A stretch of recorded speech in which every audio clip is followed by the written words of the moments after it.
Hey everyone, welcome back to another gripping tale where love, betrayal, and revenge collide in ways you won't see coming.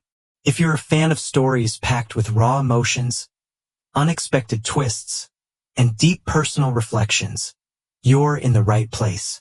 Today's story dives into the dark side of relationships, a tale of trust broken, secrets exposed, and a calculated revenge that will leave you breathless.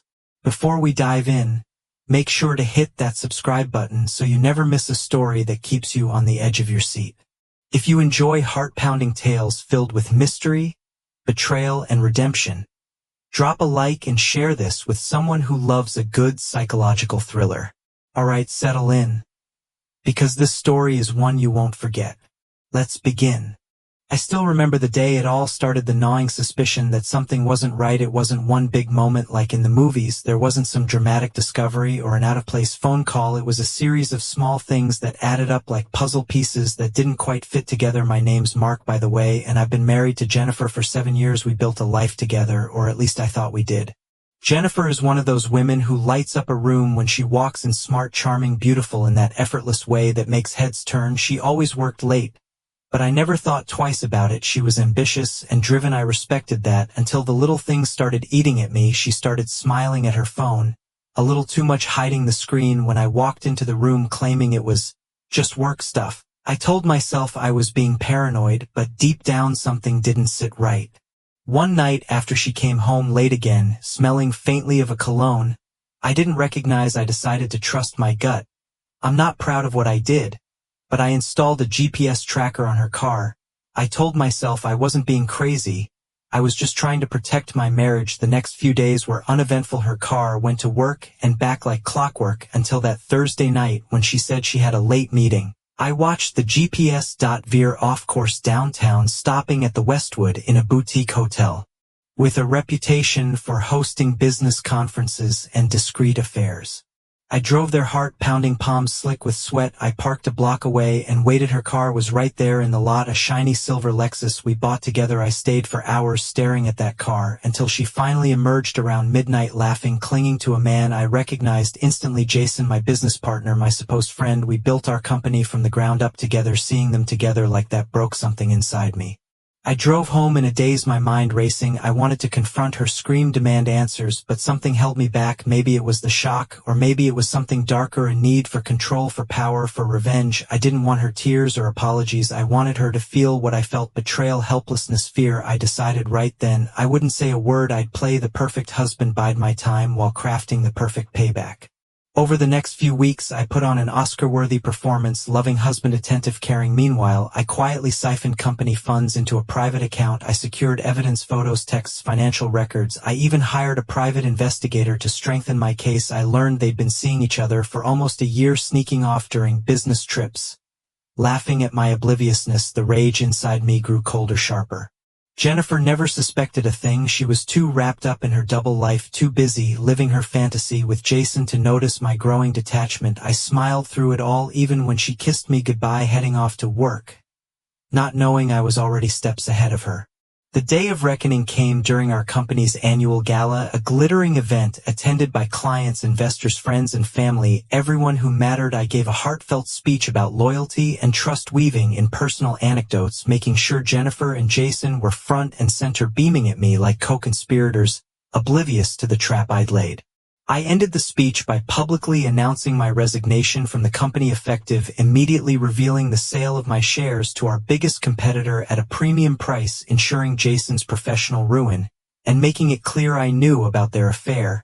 I watched Jason's face turn ghostly white as the room erupted into shocked whispers. Jennifer's fake smile faltered, just for a second, before she recovered, too late.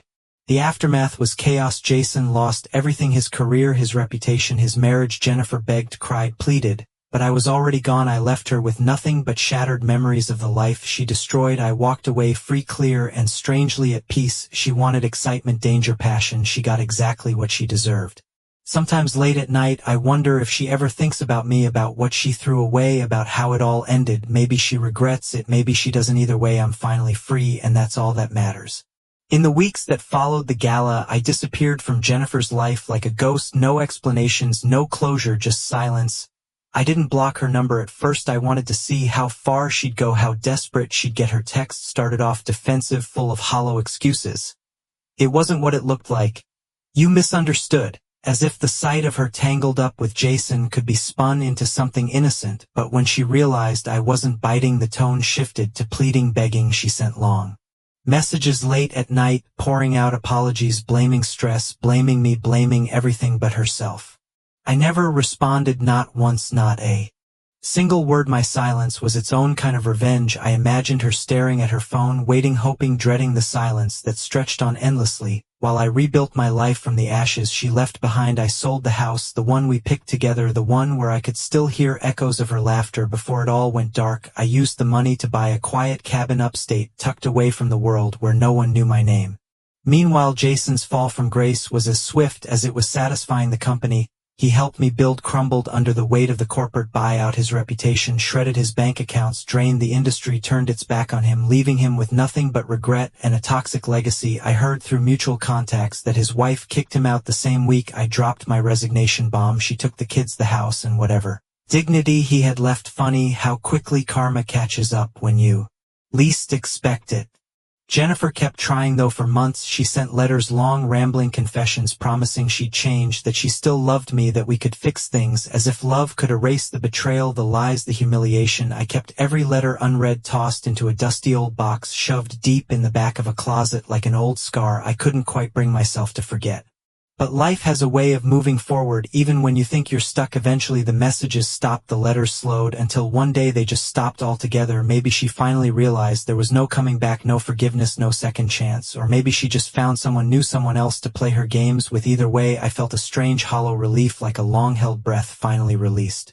Years passed and I built something new, something real. I met someone different. Her name's Emily. She's warm, kind, the kind of person who makes you believe in goodness again. We met at a small bookstore where she worked part-time while finishing her degree. No pretenses, no games, just honesty and a quiet understanding that came from shared broken pasts. We took things slow, cautious, but steady, learning how to trust again in the quiet moments between us.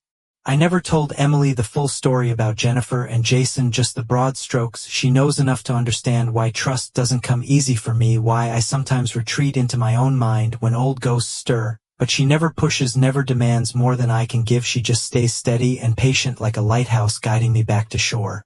One cold autumn evening, years after the gala, I got a call from an old mutual acquaintance, someone I hadn't heard from in ages. He hesitated before telling me Jennifer was gone. A car accident late at night, wet roads, speeding, no seatbelt, instant. They said. I sat there holding the phone, frozen, as 1,000 emotions surged through me: shock, sadness, anger, relief, guilt. I didn't know what to feel.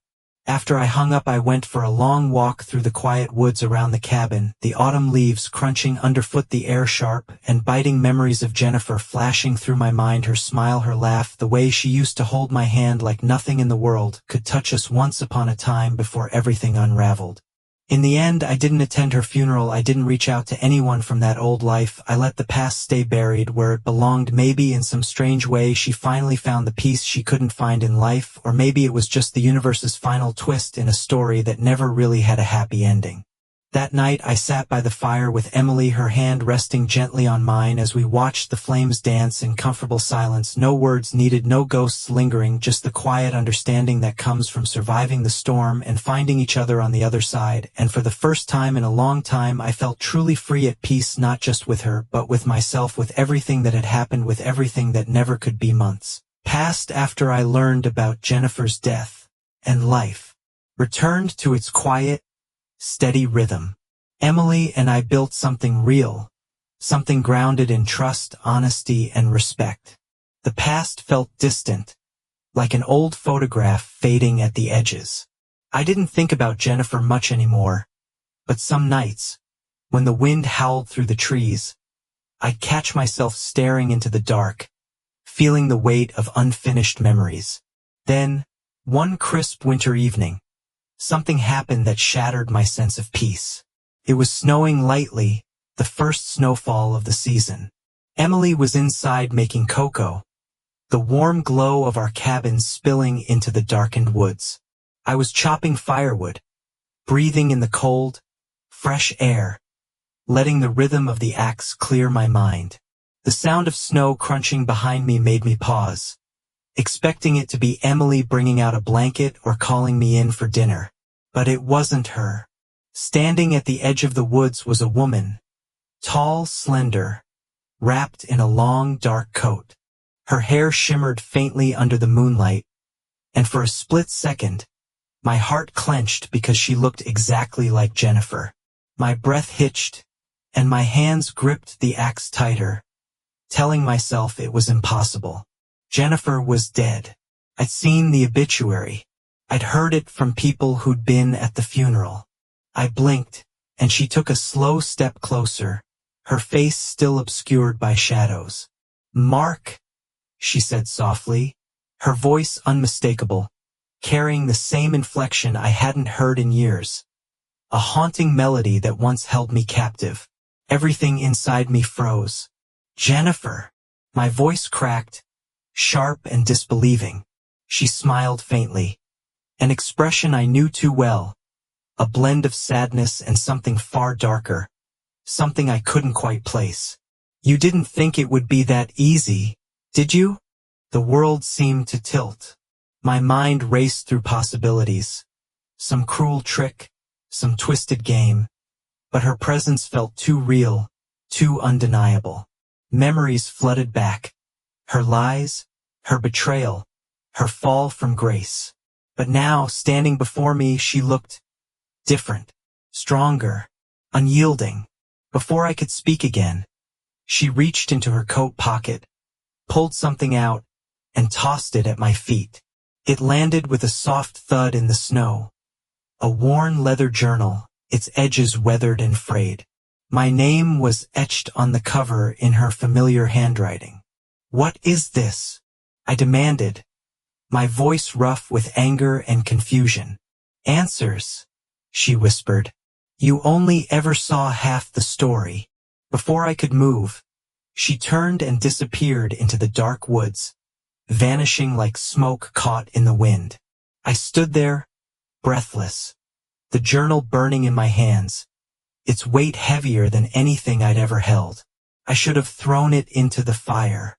I should have left it unopened, let the past stay buried. But something in her voice, something in the way she looked at me, couldn't let it go. I opened the first page. Scrawled in her handwriting were 6 chilling words. "You were never supposed to know." And just like that, my world shattered again.